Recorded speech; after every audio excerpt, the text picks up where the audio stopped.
Scott Talks, and I am talking with, is it Milo or Mello? It's actually Mello. Mello, Mello. Mello. It's Portuguese. Yeah, so it's wonderful to have you on the show. You and Laura had a very enchanting conversation. I was grins the whole time. You are a animal clairvoyant. You have a podcast called Creative Preacher. You're a medium. Preacher. I'm sorry, Creature Preacher. My bad. And then you're a medium, a communicator to animals and to humans. And you work with individuals in helping them grow with their pets. You find animals, you identify, you do.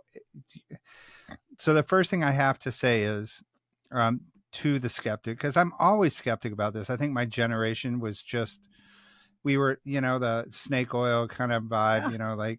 Look, I have snake oil. Yes. You got all the party tricks. I love a little tongue in cheek. Well, you opened up our episode with a reading of our pet, Serena, and we appreciate that because, I think Laura says I'm an intuitive. So one of the ways that I feel like I think we're all intuitive is, especially if we have animals, we are always kind of interpreting what they're saying behind the scenes, right? Oh, she's doing this, or she feels like that, or she's hungry, or, and I think the longer you have pets, the deeper you look into their actions and their motivations. One of the things that I really enjoyed you talking about, because I feel like this is an important thing, is that 5 to 10% of the brain is the only mapped part of the brain that we understand. And it leaves a lot of the brain left open to not understand or not look at. I believe that intuitives are at one level, but a clairvoyant is at another level, right? You grew up like this.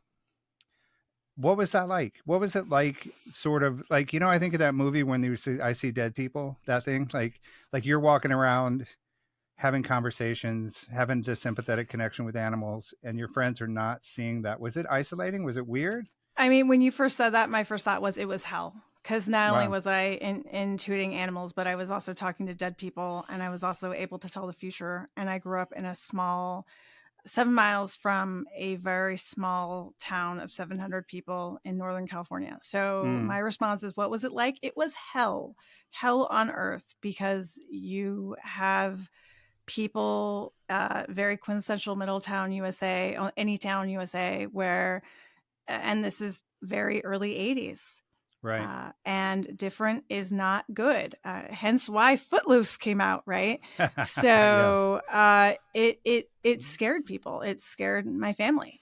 And I was on 25 different drugs until I was about 18. I was continuously put on medication that nowadays people would probably shrink at or get very fearful of. I was diagnosed with everything under the sun. No doctor could figure out why I was the way I was, why I had certain fears. And ironically, I guess somewhat ironically, even though I was convinced in therapy that the voices in my head that I could hear in my head. So by the way, I don't hear things like, oh, people are talking to me. It's a stream of consciousness.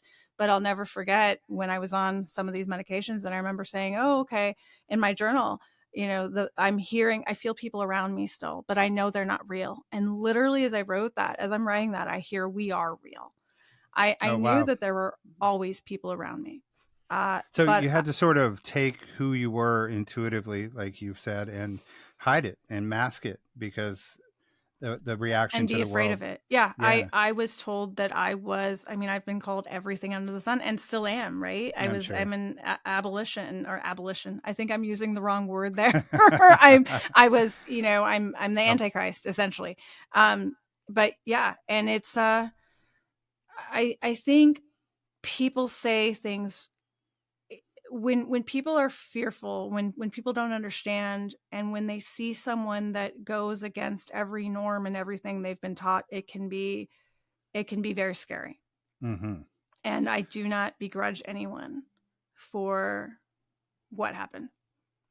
Well, I love that you I have a lot of questions about that, because I think the journey is a lot from the space of taking 18 drugs to where you are now, which is, it sounds to me like your day to day is taking call after call. you're squeezing us in through your day to take in. It's passionate, and you're very open about it, and you don't bullshit. You say is kind of your thing, and I think the world has become a little more open to things we don't understand, which is important. And I always have this thing like when cell phones came out and people started being like, hey, the phone would ring and I would answer it, and it would be somebody I was just thinking about a few minutes ago. Mm-hmm.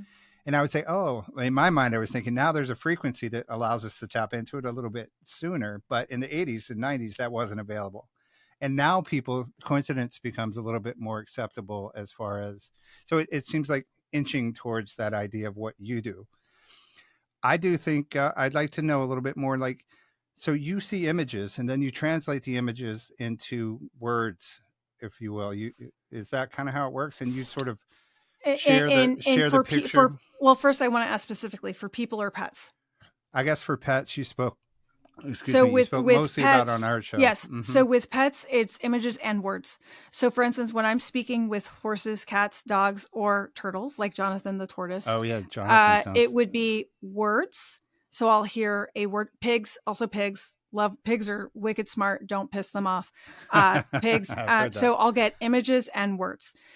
When I'm talking to squirrels, I was just talking about working with a porcupine, skinks. It does become snakes. It becomes more images, and then I'm translating that into words.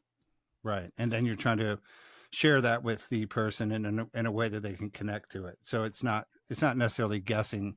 A little bit can get lost in the translation sometimes, probably. Well, and some things can be misunderstood. So, for instance, last night I was working with, unfortunately, a dog that was ready to go. And we had worked, thankfully, the client and I had worked together for quite a bit as this dog slowly was getting ready to go. And the dog was ready to go. And the dog said, dog wasn't able to stand up on its own. And the dog said, well, use my red collar. And I said, what about the red collar? And my client, who trusts me immensely, said, well, this dog hasn't had a collar in years, Nancy. What are you talking about, the red collar? And I just kept hearing the red collar, the red collar. And then she looked, and it turned out it was the red lift, the red harness. And the dog was saying, this is how you can help me up. So I heard red collar, and I saw like a red and a collar, and it turned out to be the harness. So sometimes I'll hear a word or I'll see an image, and this is why I say it's a conversation. I don't have a voice like Morgan Freeman. You don't want to hear me for 30 or 45 minutes straight. It's very much like, this is what I'm hearing. Does this make sense to you? And sometimes, like my client last night, she was like, wait, that doesn't make any sense. And I kept saying, but I'm seeing it, and this is what it looks like. And she's like, there we go. So we were able to connect it. So sometimes it just takes a second because colors. So for instance, a good question I get is if cats and dogs can only see grayscale or different colors, how am I seeing it? And my answer is how I'm interpreting it. So if they're seeing it in that color frequency, my brain is interpreting it in ours, and sometimes it's not always right on, but it'll be the variation. So for instance, reds can be oranges, even hot pinks. Blues and grays are very similar to them. So same thing with the colors, and same thing with words. So I'll say a word. Sometimes it's not right on, but it sounds like, especially when we're working, because I work with people all over the world, when I'm working with people with different dialects, there'll be a word that I'll hear over and over, and it'll turn out to mean something else. Wow. I mean, and so you'll have to have an interpreter if you're working in different languages, or no? No, not at all. I think as long as people speak English, or even if they can speak conversational English, absolutely. I was just speaking with someone in Austria the other night, a couple in Austria, and it was fine. It was absolutely fine. I just enable captions, and we make sure and record it. And so if there's anything, we just make sure they can go back and understand. But no, I work with people all over the world. Well, I have two more questions. One actually steps back a little bit. What was the event in your life that allowed you to freely jump into this and do it full time? Like, was there a moment, or did it just happen over time? Or no, I mean, absolutely. what did you do before this? What was your job? What would you 9 to 5 do? So I'm a Jane of many trades. I went to school for political science. I also have a background in criminal justice, Oh, wow. and I'm a military spouse. So when I married my husband, we were moving all the time. I was a fitness instructor for 5 years, which actually comes in handy with joints and pain in pets. Some But no, diagnostics. to make it a very concise but sad, I went to go unalive myself. I was done.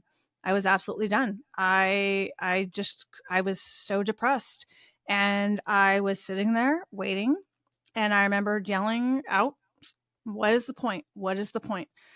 And I remember knowing that that's where this that I was leading here. And I remember just telling the universe, like, I'm not extroverted. I can handle criticism. Right. Yeah, I'm so sensitive. Why? I remember just yelling, "Why would you pick me?" And I knew it was because I was called. And I remember that's when I realized if I could help one person or one pet, Mm, then it I had love been that. enough, that my life had had meaning. And that's how it started.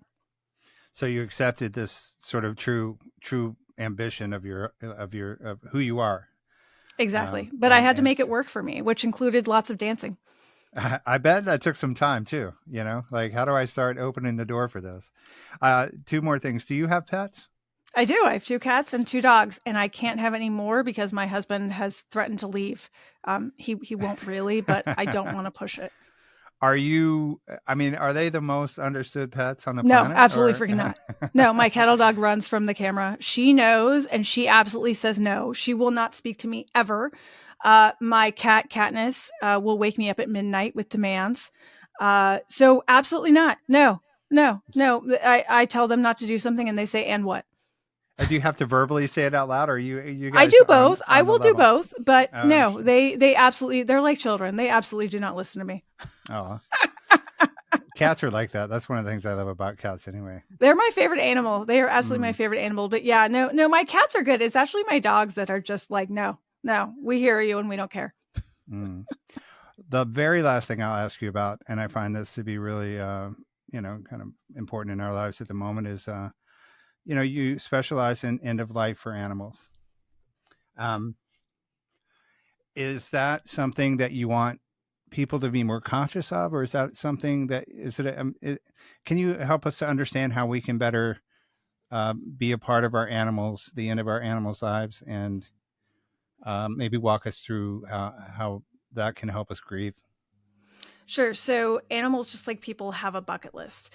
So when you are aware that your animals are getting ready to go, I say do all the things. Take all the car rides, eat all the burgers, Hmm. think of moments that you know that they've been happy and try and capture that. A lot of animals want to sit in the sun. They want to have that puppuccino. If they have enjoyed going to the ocean, go to the ocean. So do those little things and take lots of photos. Oh. Also, a lot of animals need to hear, but also in your heart that they are okay to go. A Mm. lot of times animals will hold on because they want us to be okay, and and even though they're suffering, and then they will push that suffering and pain down for our benefit. And so to be able to say it's okay, you can go, a, a lot of people will and they people don't even realize they're doing it. They will hold on because I need, even just saying I need you to stay, Yeah. depending on when you say it, can have kind of the opposite effect, because if that pet is in pain, it's about looking at it from their angle. So it's almost like you have to step outside yourself a little bit and ask, is this about quantity or quality? And if you are not helping the quality of their life, if they are not having a good quality of life, then why? Right. Also, I will say that euthanasia is one of the greatest, when they are ready, is one of the greatest gifts you can give your pet. I work with pets. I don't judge when I do end of life, and I have had many clients that choose not to do euthanasia, and that's okay. I respect that, and some of them go very beautifully, and some of them don't. It just depends. So trust in your heart what your pet wants, but it's important to listen to them instead of what we want. So maybe we want them to pass on their own, which sometimes is very hard. So whatever you're intuiting, whatever you hear, and maybe just simply asking them, what do you want? Do you want to pass at home? Do you want to pass at the vet? Do you want someone to come help you? Do you want help? And the first question might be, do you want help in passing? And then accept the yes or no answer that you hear. And then you would say, if they say yes, would you like it at home? Would you like it there? Like where? And maybe you'll hear here. So there are different things you can ask your pet, but it's having to be completely objective and just say, this isn't about me. Thank you for that. I think that's really important. And I don't think we talk enough about death in this Western culture. So, and I think pets are a wonderful place to practice the grieving process, because if you're going to be a pet owner, you're going to go through a few in your lifetime. Thank you for being on the show. Wonderful conversation. The podcast is called Creature Preachers. Nancy Mello, please tune into yesterday's episode. It's fantastic. And we hope you have a wonderful week. And thank you for being on the show again. Thanks so much.